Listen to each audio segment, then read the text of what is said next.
The dome cracked open above the human squad, and I braced myself for the screaming to start. My name is Vexthal Korin, and I have run the Deathworld adaptation trial for 11 cycles. In that time, I have watched 340 species step into that dome. I have watched them fall to their knees.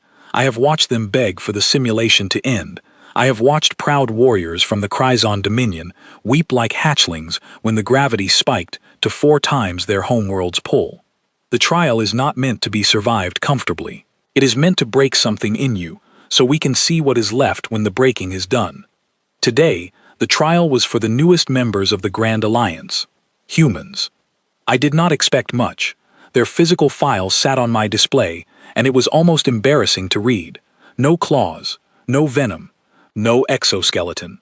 Skin so soft that a light scrape could draw blood. Eyesight that failed in low light.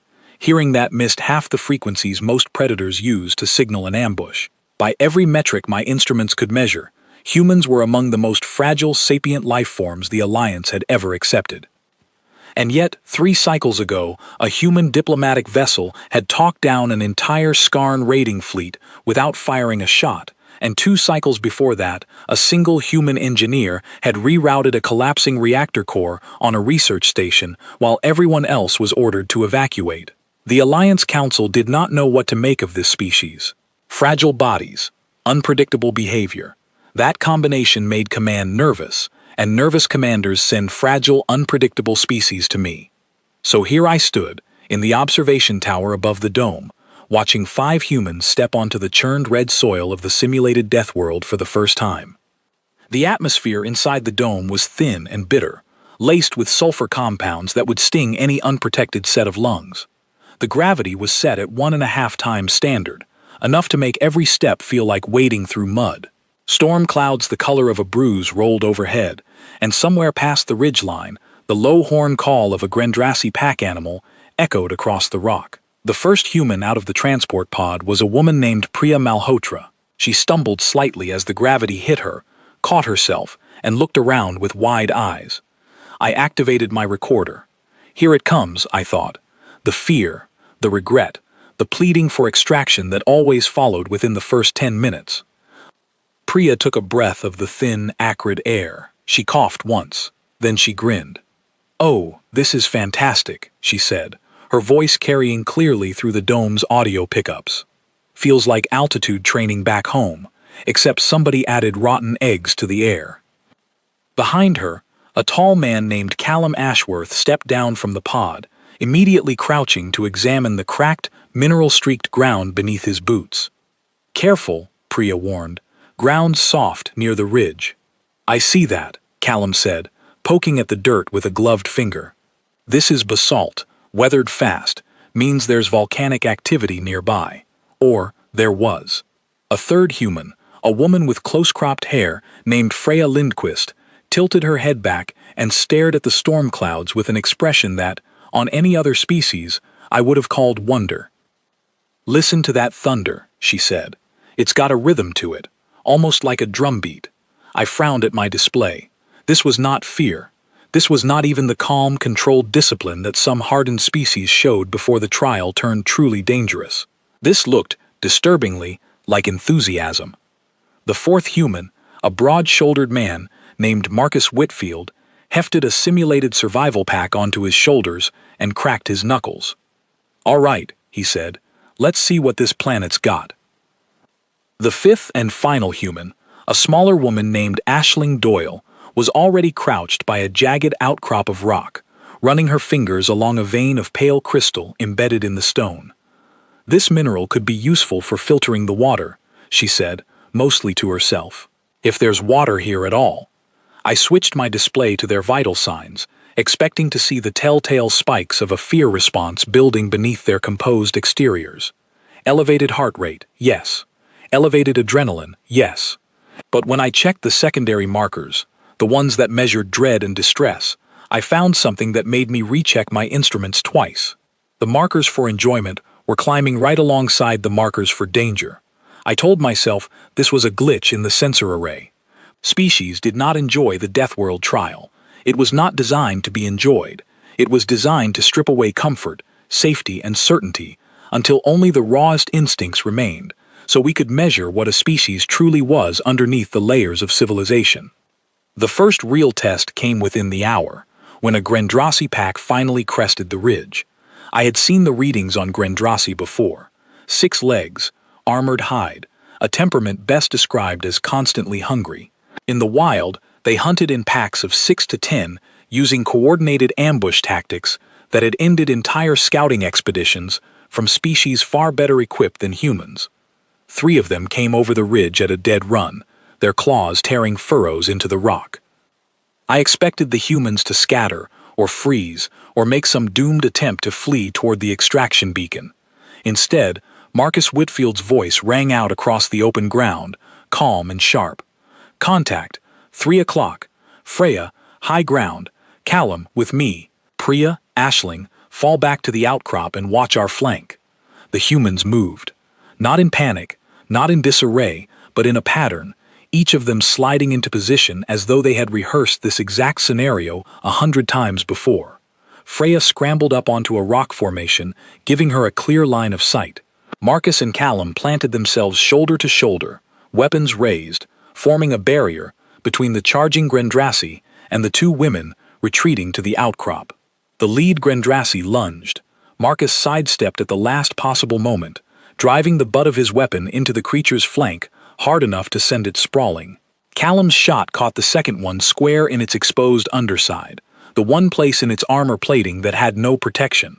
I had reviewed 100 combat logs of 100 different species facing this exact pack formation. Most of them died in the first exchange, or fled and were run down from behind. The humans were fighting like they had studied the Grendrasi's weaknesses before ever stepping into the dome, which was impossible, because the Grendrasi were a simulation construct unique to this trial. The third Grendrasi, cornered and wounded, let out a screeching roar that should have sent any rational creature running. Freya, perched on her rock, let out a short, sharp laugh. "Oh, I like this one," she called down. "It's got spirit." She put it down with a single well-placed shot a moment later, and as the creature collapsed, she actually looked disappointed, as though the fight had ended too soon.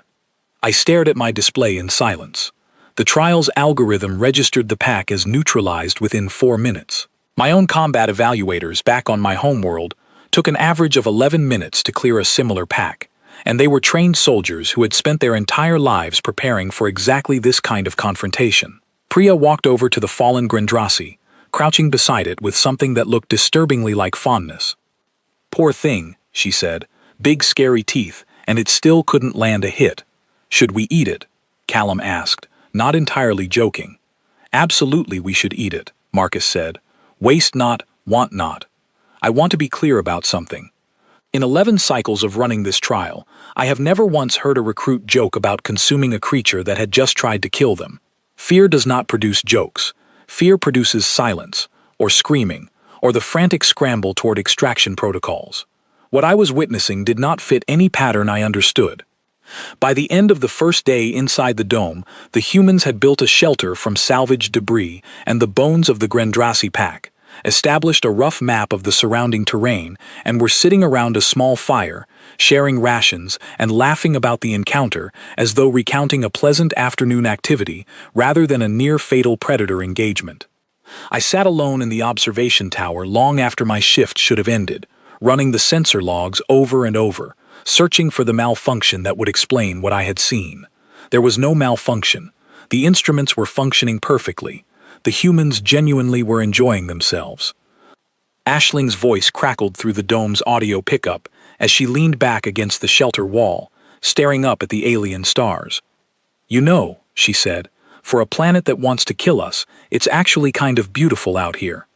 Freya laughed. "Wait until tomorrow. I heard the trial gets harder the longer we survive." "Good," Marcus said, tossing another piece of fuel onto the fire. I was getting bored. I switched off my display and sat back in my chair, feeling something I had not felt in 11 cycles of running this trial. It was not quite fear, and it was not quite confusion. It was the uncomfortable sensation of watching a system I understood completely begin to behave in a way I could not predict at all. Somewhere above the dome, in the true sky beyond the simulation, A council session was already being scheduled.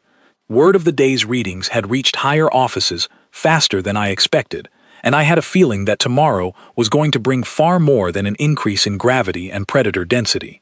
I had no idea, in that moment, just how right I was. The morning brought a summons I had been dreading since the moment I filed my first day's report. Ambassador Shreet of the Kryzon Dominion requested my presence in the observation chamber before the second trial day began, and when a member of the Council's Oversight Committee requests your presence, you do not make them wait. I arrived to find Shreet already seated at the central console, reviewing the previous day's data with an expression I had learned, over many cycles of working alongside the Dominion, to associate with barely contained alarm. "Evaluator Corin," Shreet said without looking up, "explain these readings to me." I did not need to ask which readings. I had spent half the night trying to explain them to myself. "The humans showed elevated positive affect markers throughout yesterday's engagement," I said. "Enjoyment indicators, alongside the expected stress and adrenaline responses. I am aware of what the data says, Evaluator. I am asking you to explain how this is possible." I hesitated, because the honest answer was that I did not know. It's possible the trial parameters were miscalibrated for this species.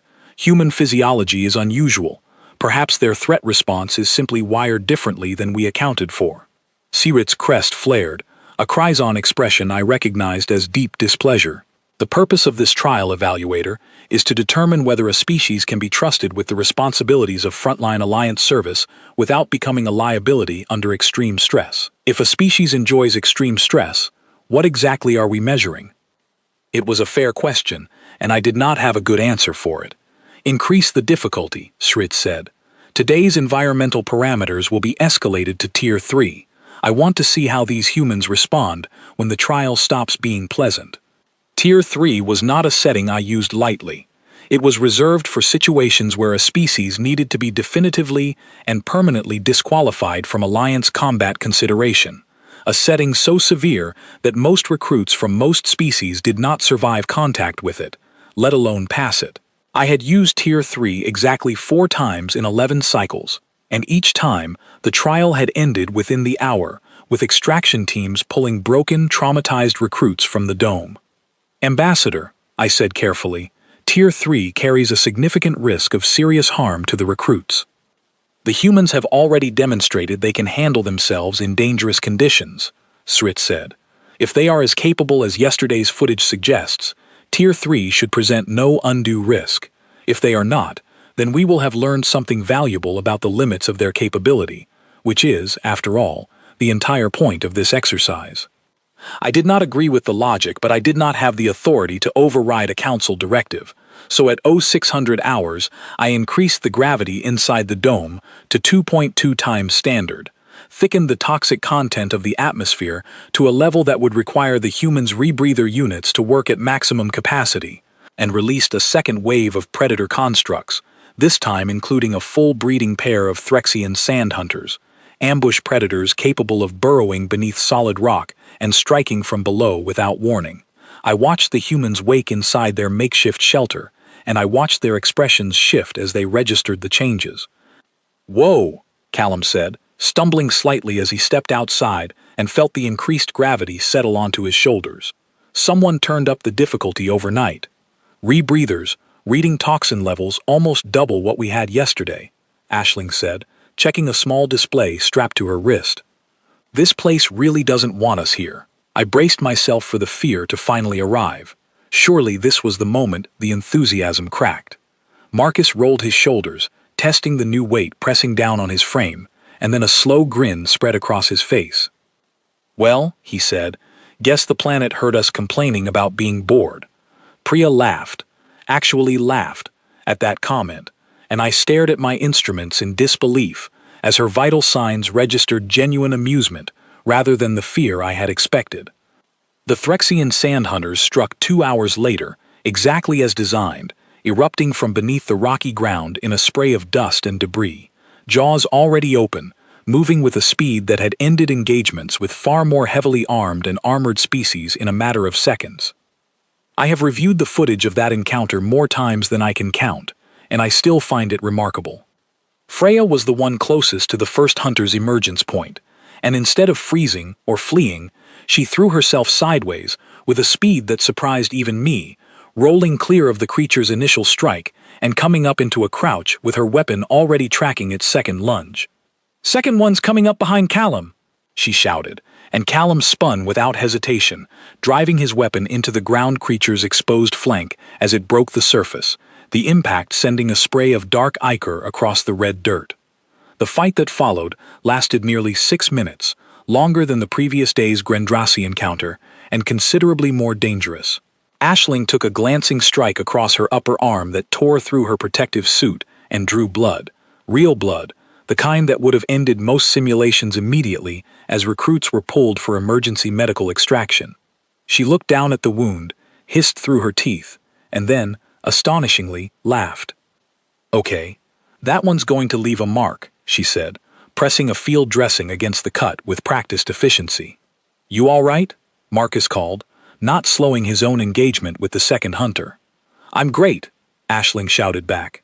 10 out of 10, would get bitten again. I sat frozen at my console, watching her vital signs. Elevated pain response, yes, exactly as expected from a wound of that severity.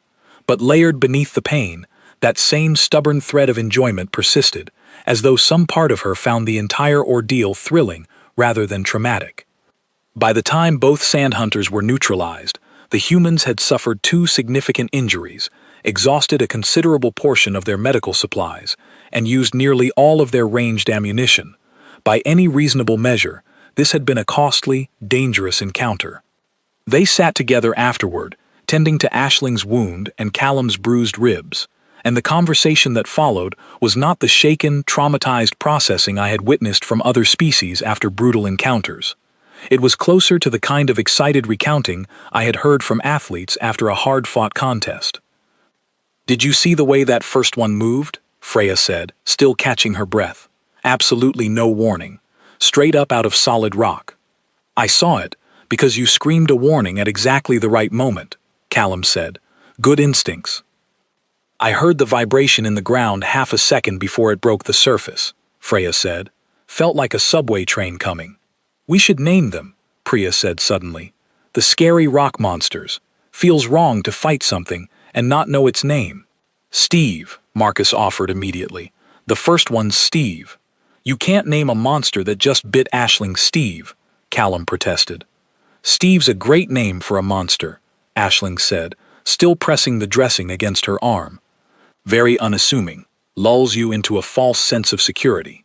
I stopped the playback there and simply sat in silence for a long moment, staring at the frozen image of 5 wounded, exhausted humans laughing together beside a fire on a planet actively trying to kill them. I began compiling my report to the council with a growing sense of unease, because I understood, even then, that I was documenting something that had never happened in the entire recorded history of the Deathworld trial. Every previous species that encountered Tier 3 difficulty had one of 2 responses. They either broke, curling into themselves in despair, or they hardened into grim, silent, joyless survival, the kind of stone-faced endurance that Alliance Command found reassuringly familiar because it matched their own species' response to extreme danger. The humans were doing neither. They were adapting, yes, and adapting quickly, faster than almost any species I had evaluated, but they were doing it while smiling, joking, naming the creatures trying to kill them, and expressing something that could only honestly be described as delight. I submitted my report that evening, carefully noting every anomalous reading, every unexpected behavior, every moment where the human's response diverged from every predictive model the Alliance's evaluation system had ever produced. I did not editorialize. I simply presented the data and let it speak for itself. The response came faster than I expected, in the form of a message from Ambassador Schritt that contained exactly 4 words. Escalate to Tier 4 immediately. Tier 4 was not a setting the Deathworld trial had ever officially used. It existed only in theoretical specification, a difficulty level designed by the Alliance's engineering corps as an absolute upper bound, a level intended to be so overwhelming that no species, regardless of physical capability, could reasonably be expected to survive contact with it for more than a few minutes. I stared at the message for a long time before responding. Ambassador, I wrote back, Tier 4 has never been tested on a living recruit. The risk of fatality is extremely high. The response came within seconds. That is precisely the point, Evaluator. We need to know what breaks them. Every species has a breaking point. Find theirs. I looked out through the observation tower's viewport at the dome below, where 5 exhausted, injured, and inexplicably cheerful humans slept beside a dying fire, unaware that in a few hours I would be initiating a difficulty level that no living being had ever survived, and unaware that their response to it would change how the entire Alliance understood their species, forever. I did not sleep that night. I sat in the observation tower, running simulations, trying to predict what Tier 4 would do to these 5 people, and every model I ran returned the same grim probability. Statistically, someone was not going to walk out of that dome when the sun rose. I had never doubted the wisdom of the Deathworld trial before. That night, for the first time in 11 cycles, I found myself hoping, quietly and against every rule I was sworn to follow, that the humans would prove every one of my models wrong.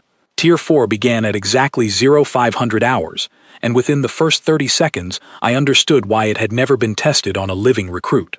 The gravity generators strained audibly as they pushed the internal field to 3 times standard, a pressure that would crush the skeletal structure of most Alliance species within minutes of sustained exposure.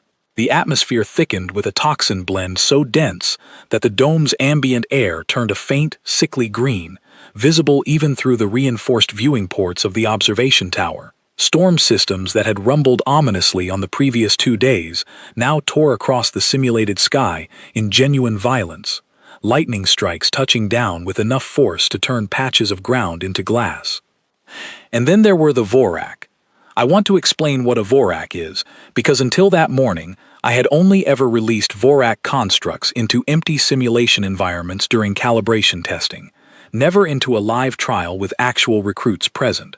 A Vorak is an apex predator construct modeled after the single most dangerous creature ever catalogued by Alliance survey teams, a 9-legged horror the size of a transport vehicle, capable of moving in complete silence across any terrain, possessing a neurotoxin bite that could drop a creature 4 times its own body mass within seconds, and hunting not alone but in coordinated groups that communicated through a combination of subsonic vibration and chemical signaling that made ambush nearly impossible to detect. I released 2 of them into the dome that morning, and I did so with a churning, sick feeling in my chest that I had never experienced before in 11 cycles of this work.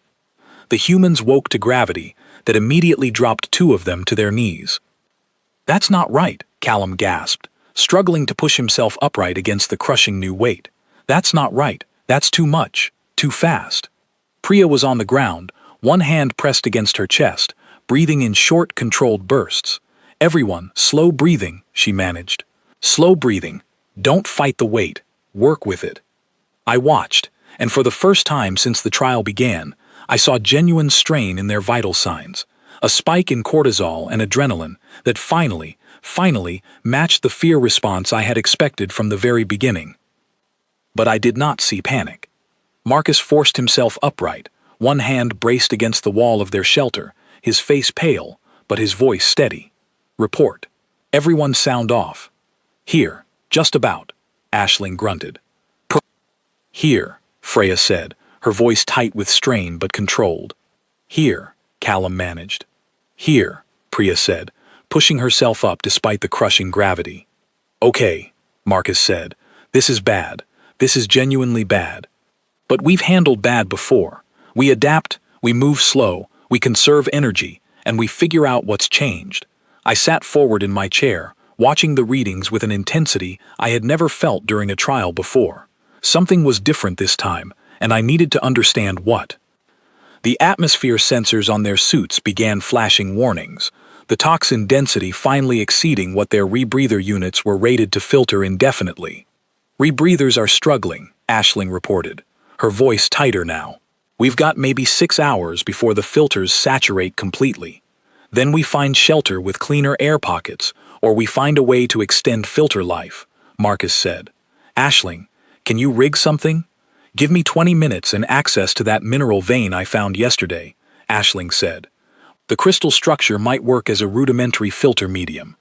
This is the part of the report that I have rewritten more times than any other section, because I struggled, and continue to struggle, to adequately convey what I witnessed over the following hours.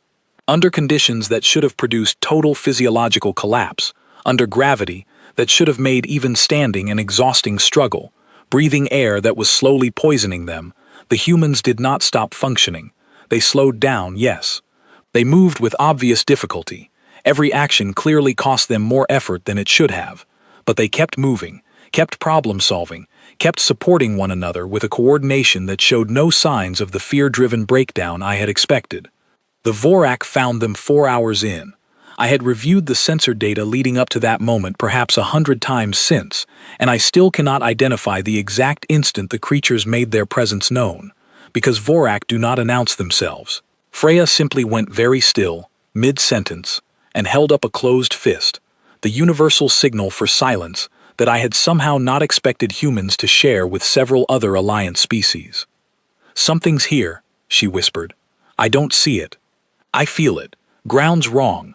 "Wrong how?" Marcus whispered back. "Vibration patterns off. Too smooth. Something's moving without touching the surface directly." I stared at my display in disbelief.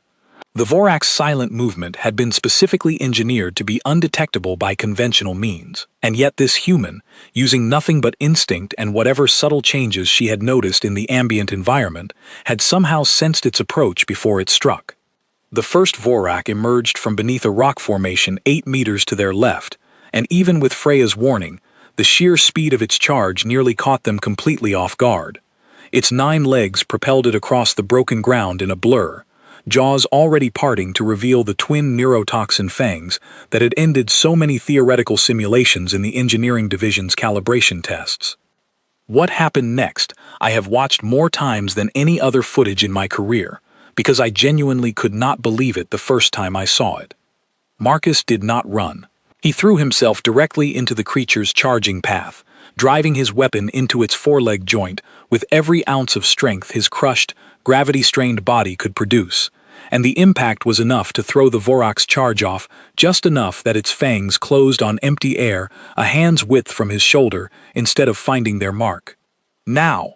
he bellowed, and Callum, positioned exactly where their earlier coordination had placed him, fired directly into the exposed underside of the creature's thorax, the one vulnerability that the Alliance's own combat database listed for this creature type, information the humans should not have had access to, and yet somehow had anticipated through nothing but careful observation of the creature's anatomy in the split second they had to assess it.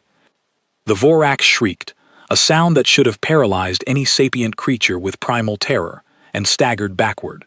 The second Vorak struck from the opposite direction, precisely as its species' coordinated hunting pattern dictated, aiming for the moment when the human's attention was divided. Priya, still struggling against the crushing gravity, threw herself into its path anyway, using a length of debris as an improvised barrier, buying Aisling the half-second she needed to complete whatever modifications she had been making to her filter system, and pivot with a small device that released a burst of concentrated chemical irritant directly into the creature's sensory organs.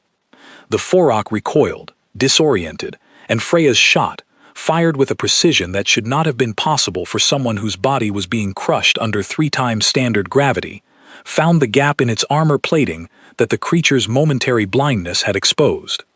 Both Vorak retreated, wounded and disoriented, back into the storm-lashed darkness beyond the human's small camp, and the 5 of them stood together, gasping, shaking, bleeding in several places, surrounded by evidence of the most dangerous encounter any recruit had ever survived at this difficulty level.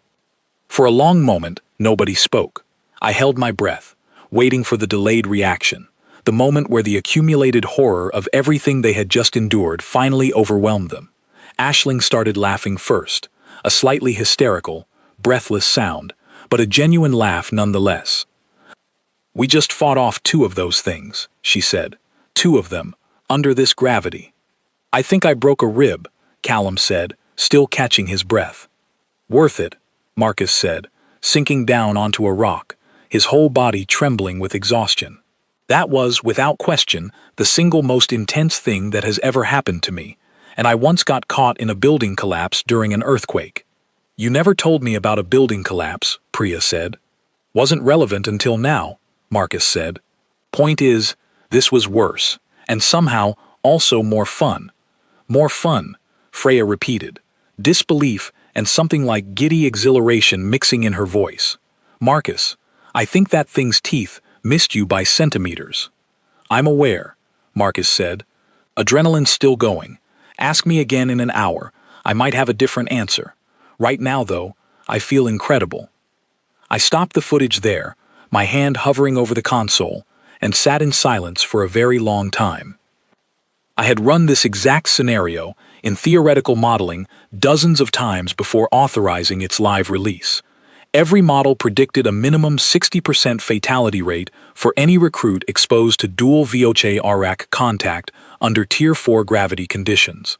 The humans had not only survived, they had driven both creatures into retreat, sustained no fatalities, and were now sitting together in the storm-lashed dark, trading jokes about the encounter as though recounting a particularly exciting sporting event.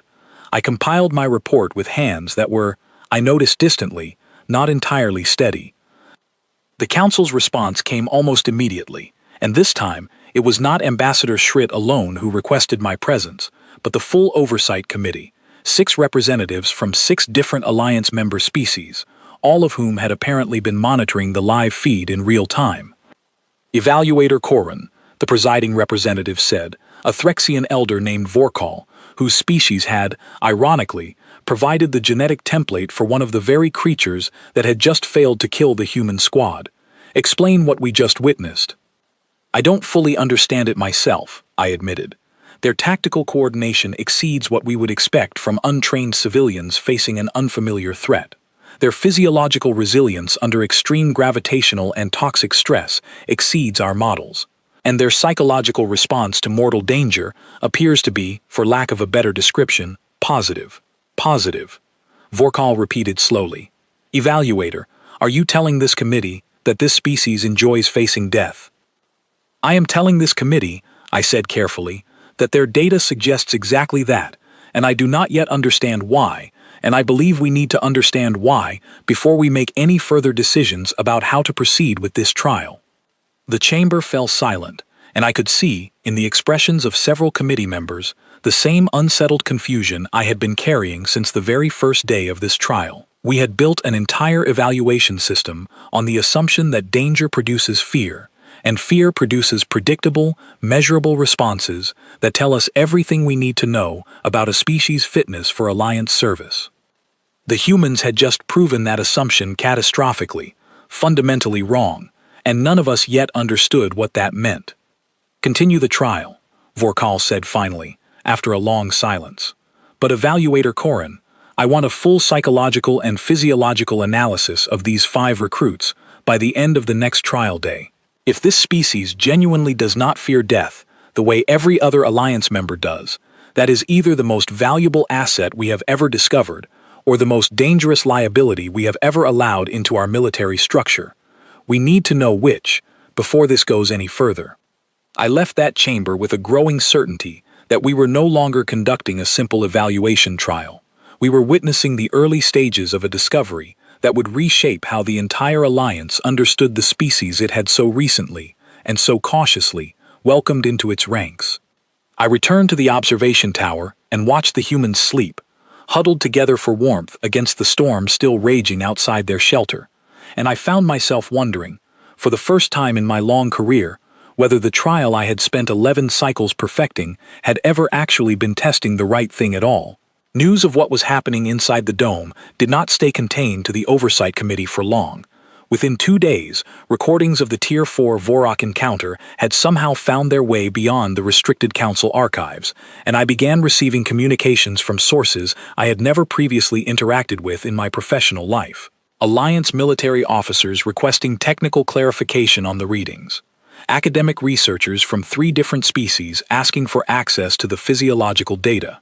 And, most surprising of all, requests from human squads stationed elsewhere in Alliance territory, asking whether they could volunteer for future Deathworld trial sessions. I want to make clear how unusual this was. In 11 cycles of running this trial, I had never once received a volunteer request. Every previous species treated assignment to the Deathworld trial as a grim, unavoidable obligation, something to be endured because Alliance regulations required it, never something to seek out. The request that finally made me understand how differently humans processed this entire situation came from a human military liaison named Declan Farrow, who submitted a formal petition on behalf of an entire infantry division requesting priority placement in the next available trial cycle. I read his petition twice before I fully absorbed what it said. Members of the 4th Terrestrial Division have expressed strong interest in participating in the Deathworld adaptation trial, the petition read. Following review of the available footage from the current trial cycle, morale within the division regarding this assignment is, notably, extremely high. Soldiers have specifically requested this posting be treated as a reward for exceptional service rather than a standard obligation. A reward. I sat with that word for a long time, trying to understand how an experience designed to break the spirit of even the most resilient Alliance species could possibly be perceived by an entire human military division as a prize worth earning. Meanwhile, inside the dome, the current squad's trial continued, and their behavior over the following days only deepened the mystery. By the 5th day of trial exposure, Ashling's improvised filtration system, built from the crystalline mineral she had identified on the first day, had successfully extended their rebreather capacity well beyond its rated specifications, a piece of field engineering that our own technical division later reviewed with genuine admiration. The squad had established a semi-permanent camp near a rock formation that provided natural shelter from the worst of the storm activity, and had begun what could only be described as a systematic exploration and cataloging of the dome's environment. "We should map the predator territories," Callum suggested during one of their planning sessions, which I observed with growing fascination. "If we know where the Vorak are denning, we avoid those zones unless we choose to engage." "Agreed," Marcus said, "and we should track the storm patterns. Freya, you notice the lightning tends to concentrate around the higher ridgelines." "Every time," Freya confirmed. "We stay low during storm peaks. We're basically fine." This was not the behavior of creatures being tormented by a hostile environment. This was the behavior of explorers systematically learning to master a challenging new territory, treating every danger as a puzzle to be solved, rather than a threat to be endured. The Vorak returned on the 7th day, this time in a larger pack of 5, likely drawn by the scent of the earlier wounded pair, seeking to reclaim territory the humans had effectively claimed as their own. By this point, the humans had developed countermeasures. Aisling had rigged a simple alarm system using debris and taut cord that would alert them to ground vibration before the creatures could achieve a surprise strike. Callum and Marcus had reinforced their shelter's perimeter with sharpened stakes fashioned from broken equipment, forcing any charging predator to slow before reaching striking distance. Freya had spent hours studying the creature's hunting vocalizations and had begun to recognize patterns that allowed her to predict, with unsettling accuracy, when and from which direction an attack was likely to come. The resulting engagement lasted 11 minutes, the longest sustained combat encounter I had ever recorded in this trial's history, and ended with all 5 Vorak either killed or driven into permanent retreat, and all 5 humans not only alive, but functionally uninjured, thanks to the defensive preparations they had spent the previous 2 days constructing. I watched the aftermath with something approaching genuine awe. 11 minutes, Priya said, checking a small timekeeping device on her wrist. "Not bad. We're getting faster." "We should be," Marcus said. "We've fought this exact species 4 times now, getting a feel for their patterns." "I still say we should try capturing one instead of just fighting it off," Aisling said. "Imagine studying one of these things up close, in a controlled setting. The neurotoxin alone could be worth researching." "You want to capture something that's tried to kill us 4 times, Callum said, though his tone suggested more amusement than disbelief. "I want to understand something that's tried to kill us 4 times, Aisling corrected. "There's a difference. Knowledge is the whole point of being here, isn't it?" I paused the recording at that moment, struck by something in her framing that I had entirely failed to appreciate until then. The humans were not simply enduring the Deathworld trial. They were treating it as an opportunity, a chance to learn, to test themselves, to gather understanding about an unfamiliar and hostile environment, in exactly the same spirit that a curious child might approach a challenging new game. I began to understand, slowly and with growing unease, that our entire evaluation framework had been built on a fundamental misunderstanding of how danger and fear related to one another. We had assumed that all sapient species process mortal threat the same way, that fear is a universal constant, that the only variable across species is how well they manage to suppress or control that fear in the moment. Humans, it seemed, processed threat through an entirely different framework, one where danger and reward were not opposites, but were somehow intertwined, where the very act of facing something dangerous and prevailing against it produced a kind of satisfaction that other species associated only with safety and comfort. The Oversight Committee's psychological analysis, completed at the end of the 7th trial day, confirmed what I had begun to suspect through direct observation. The report, compiled by a team of Alliance psychologists working alongside a human specialist named Dr. Neve Sullivan, who had been brought in specifically to help interpret the data, contained a passage that I have returned to many times since, because it fundamentally reshaped how I understood the species I had spent a week evaluating. Human psychology, the report stated, appears to have evolved under conditions of persistent, unavoidable environmental and social threat throughout the majority of their species' developmental history. Rather than developing an aversion response to danger, a significant portion of human neurological reward circuitry appears to be directly linked to the successful navigation of risk. This is not a malfunction or an anomaly. This is, according to Dr. Sullivan, a core evolutionary adaptation that allowed the species to persist and expand despite originating on a world that, by any objective measure, ranks among the most consistently hostile environments ever surveyed by Alliance exploration teams. I read that passage and thought immediately of something Priya had said, almost as a passing joke, during their first night in the dome. She had compared the simulation's harsh conditions to something called altitude training, a practice, I later learned, that humans voluntarily undertook, subjecting themselves to reduced oxygen environments purely to improve their physical performance, entirely of their own free will, with no external requirement forcing them to do so. Dr. Sullivan's report continued with an observation that struck me even harder than the first. It should be noted, she wrote, that human history contains extensive documentation of voluntary engagement with extreme danger, for reasons ranging from scientific curiosity to simple recreation. Activities such as mountain climbing without safety equipment, deep exploration of unmapped cave systems, and various forms of extreme athletic competition have been pursued by human civilians, not soldiers, not specialists, but ordinary members of the general population, purely for the psychological satisfaction such activities provide. This trial, by human standards, may in fact represent a relatively moderate example of the kind of voluntary risk humans have historically sought out. I set the report down and sat in silence for a long time, trying to reconcile this new understanding with everything I had believed, throughout my entire career, about the fundamental purpose of danger.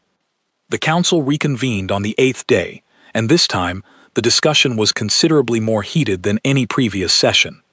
This changes the entire calculus of our evaluation system, Ambassador Shrit argued, his crest flaring with obvious agitation. If a species processes mortal danger as a rewarding experience rather than an aversive one, how can we possibly trust their judgment in genuine combat situations? A soldier who enjoys danger may seek it out unnecessarily, may take reckless risks that endanger their entire unit, may prioritize the thrill of combat over the actual strategic objective. Or, countered a Velician representative named Korai, whose species had historically been among the most cautious voices on the council. A soldier who does not fear danger, who does not freeze or panic, or hesitate in the moment of greatest crisis, is precisely the kind of soldier who saves their entire unit when a more cautious species would have already broken and fled. We have seen 5 examples of exactly this behavior over the past 8 days. Are we going to disregard direct observational evidence because it contradicts assumptions we have never actually tested before now? The debate continued for hours, and I found myself, uncomfortably, drawn into it directly as committee members turned to me for clarification on specific behavioral incidents, tactical decisions, and physiological readings from the trial data. "Evaluator Koren," Vorkal finally said, addressing me directly.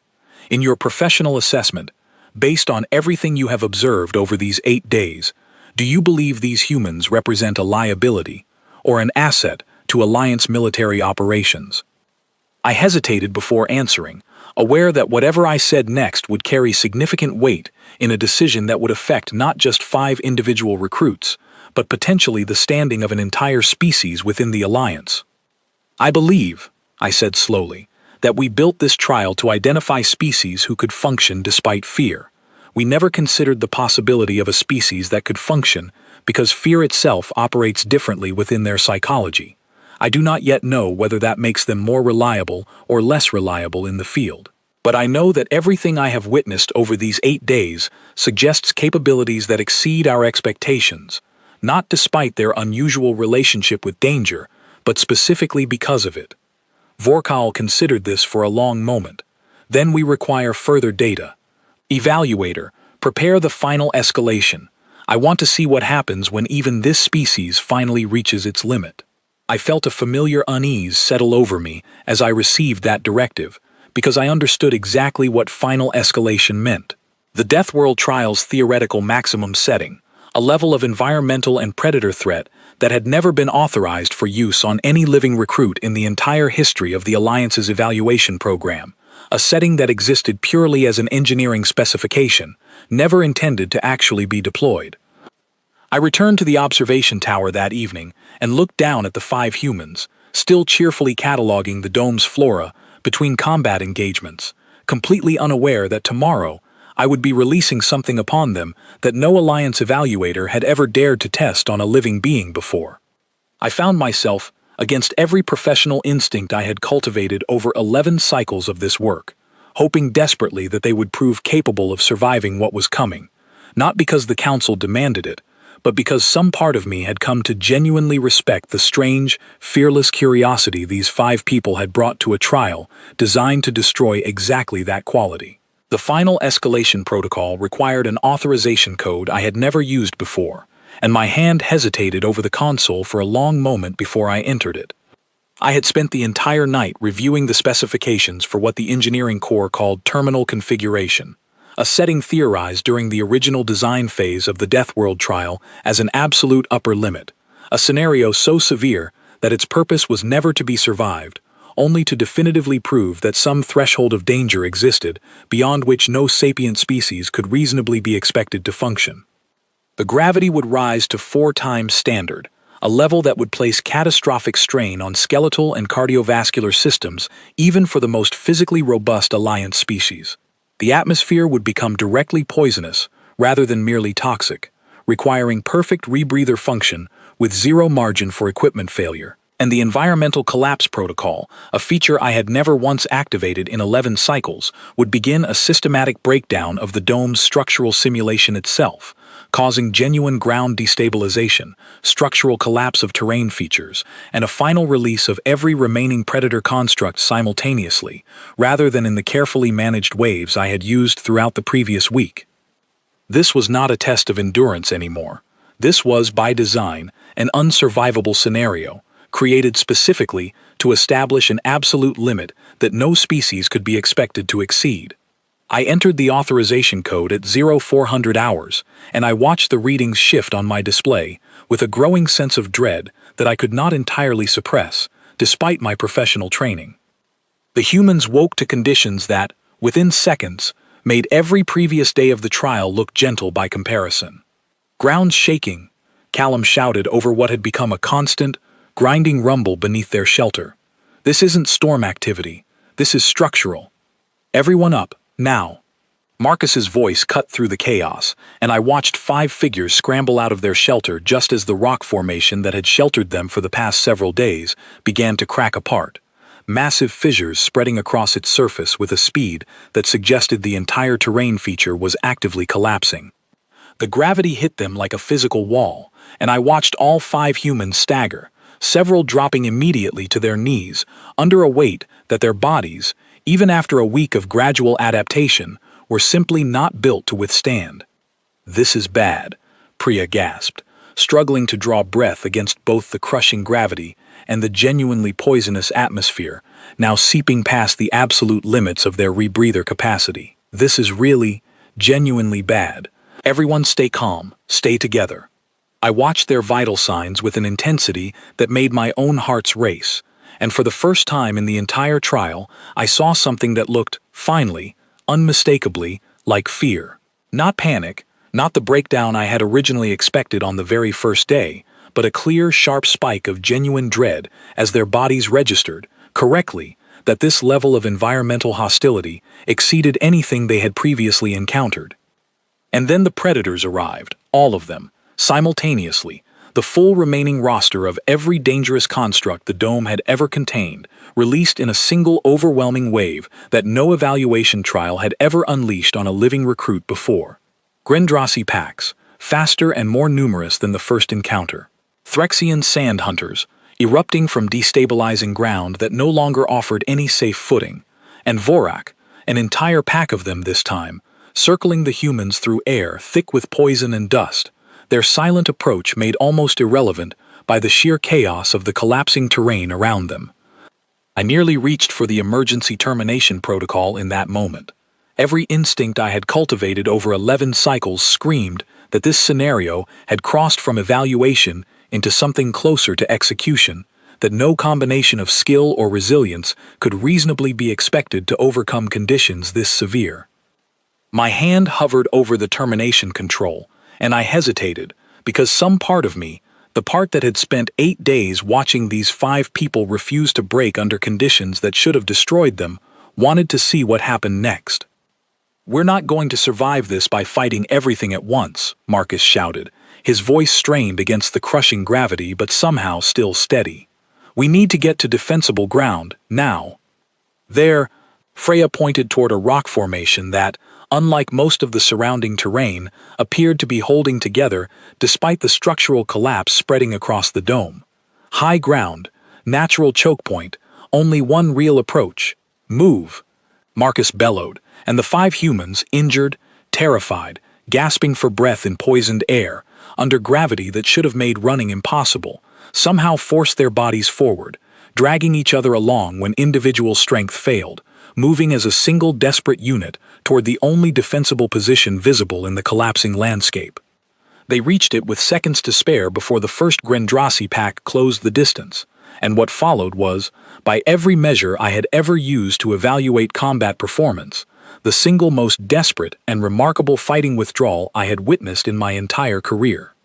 Callum took a Grendrasi's claw across his thigh, a wound serious enough that I flagged it immediately for emergency extraction consideration, and yet he continued fighting, using the rock formation's narrow approach to funnel the attacking creatures into a bottleneck where only 1 or 2 could reach the humans at a time, buying his companions the seconds they desperately needed. "Sand hunters, incoming from below," Aisling screamed, and Priya, without hesitation, threw herself directly over the small crack in the ground where a Threxian hunter's approach had been detected, using her own body weight and a length of debris to jam the creature's emergence just long enough for Freya to put a shot through the gap that ended the threat. The Vorak pack circled at the edges of the chaos, waiting, I understood with cold clarity, for the moment when exhaustion and injury finally broke the humans' coordination, the moment their formation inevitably collapsed under the combined weight of gravity, poison, injury, and sheer overwhelming numbers. That moment, by every model my instruments had ever produced, should have arrived within minutes. It did not come. I watched, transfixed, as 5 badly injured, thoroughly exhausted humans continued fighting, continued protecting one another, continued making split-second tactical decisions with a clarity that should have been impossible under conditions this extreme, for nearly 40 minutes, an engagement duration that exceeded every previous encounter combined by a significant margin. "Marcus, we can't keep this up much longer," Aisling shouted, her voice raw with exhaustion, blood soaking through a dressing on her shoulder that had clearly failed to fully stop the bleeding. "We're running out of ammunition, running out of strength." "I know," Marcus said, and for the first time in the entire trial, I heard something in his voice that sounded genuinely uncertain, genuinely afraid. I know. But we're still here. We're still fighting. That has to count for something. It counts for everything, Priya said, forcing herself upright despite obvious severe strain. We're not done yet. The Vorak pack chose that moment to commit to their final assault, all 5 creatures converging on the humans' position simultaneously, clearly calculating, with whatever cold predatory intelligence the construct's design had granted them, that this was the moment of maximum vulnerability, the moment the prey finally broke. What happened next has become, within the Alliance's evaluation community, something of a legendary account, discussed and analyzed far beyond the scope of my original report. Rather than breaking, rather than scattering in the desperate panic that any reasonable model would have predicted, the 5 humans, without any verbal coordination that I could detect in the audio logs, moved into a tight defensive formation, backs pressed against the rock formation's narrow choke point, weapons raised, and simply refused to yield ground. Together, Marcus said, his voice carrying a strange, fierce calm despite everything, we hold together, or we don't hold at all. The Vorak pack's charge met a wall of coordinated resistance that should not have been possible from 5 people in their physical condition, and in the chaos of poison, collapsing terrain, and overwhelming predator assault, something happened that no evaluation model had ever anticipated. They held. Not without cost. Every single member of the squad sustained additional injuries during those final desperate minutes. Freya took a Vorak's fang across her forearm, the neurotoxin dose thankfully insufficient to fully incapacitate her given the creature's weakened state from previous encounters. Marcus was struck hard enough to crack ribs on his uninjured side.